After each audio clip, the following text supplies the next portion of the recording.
കയ്യടി കിട്ടുന്ന ജനപ്രിയ പ്രഖ്യാപനങ്ങൾ ഒന്നുമില്ലാത്ത പ്രായോഗികതയിലൂന്നിയ ഒരു ബജറ്റ്. അങ്ങനെ പറയരുത്. രണ്ടാം പിണറായി സർക്കാരിന്റെ അവസാന സമ്പൂർണ്ണ ബജറ്റിനെ ഇങ്ങനെ വിശേഷിപ്പിക്കാം. സംസ്ഥാനത്തിന്റെ സാമ്പത്തിക സ്ഥിതി മെച്ചപ്പെട്ടുവെന്ന് ധനമന്ത്രി പറഞ്ഞു വെച്ചിട്ടും ക്ഷേമ പെൻഷൻ കൂട്ടിയില്ല. അതൊക്കെ ഗോപാലകൃഷ്ണൻ ഒരു നമ്പറല്ലേ. ഭൂനികുതി 50% വർദ്ധിപ്പിച്ചു. കോടതി ഫീസും ഇലക്ട്രിക് വാഹന നികുതിയും കൂട്ടി. 15 വർഷം കഴിഞ്ഞ സ്വകാര്യ വാഹനങ്ങളുടെ നികുതിയിലും വൻ വർധനവ്. ഇതിലും ഭേദം കട്ടപ്പാറയായി കക്കാൻ ഇറങ്ങുന്നതാണെന്ന്. പ്രതീക്ഷിച്ച ജനപ്രിയ പ്രഖ്യാപനങ്ങൾ ഒന്നുമില്ലെങ്കിലും ഖജനാവിലേക്ക് പണം എത്തിക്കാനുള്ള വഴി കൂടി തേടുന്നതായിരുന്നു KN ബാലഗോപാലിന്റെ 5ാം ബജറ്റ്. അറിയോ, ഖജനാവിൽ ഇന്നാള് ഞാൻ കൈയിട്ട് നോക്കിയപ്പോഴേ കാലി. നിലവിൽ 1600 രൂപയാണ് സംസ്ഥാനത്തെ ക്ഷേമ പെൻഷൻ. ഇത് 2500 ആക്കി ഉയർത്തുമെന്നായിരുന്നു LDFന്റെ തിരഞ്ഞെടുപ്പ് വാഗ്ദാനം. വെറും വാഗ്ദാനം കിട്ടുകയില്ല.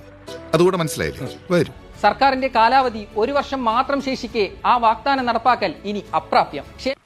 എന്തൊക്കെ ബഹളമായിരുന്നു. ക്ഷേമ പെൻഷന് ബജറ്റിൽ പ്രാധാന്യമില്ലെങ്കിലും കാലാവധി കഴിഞ്ഞ സർക്കാർ വാഹനങ്ങൾ മാറ്റി പുതിയത് വാങ്ങാൻ പോലും 100 കോടി രൂപ അനുവദിച്ചിട്ടുണ്ട്. കമ്മീഷൻ കുറെ അടിച്ചിട്ട് വേണം എനിക്കൊരു ചെയിനും വാച്ചും സംഘടിപ്പിക്കാൻ. ഭൂനികുതി 50% വർദ്ധിപ്പിച്ചതിലൂടെ സർക്കാർ ലക്ഷ്യമിടുന്നത് 100 കോടിയുടെ അധിക വരുമാനം. കുത്തും ആലോചിക്കണം. വോട്ടേ കുത്തും ആലോചിക്കണം. കണ്ട അണ്ടനും അടവണ്ണൊക്കെ വോട്ട് ചെയ്താൽ ഇങ്ങനെയൊക്കെ ഉണ്ടാവും. ഇതിനു പുറമെ കോൺട്രാക്ട് കാരിയേജ് വാഹനങ്ങളുടെ നികുതിയും പരിഷ്കരിച്ചിട്ടുണ്ട്. ഇതിലൂടെ പ്രതീക്ഷിക്കുന്നത് 15 കോടി രൂപ. എന്ത് പറ്റിയടാ? ചായ നെറുകന്തലേക്കറി ബ്ലോക്ക് ആയതാ.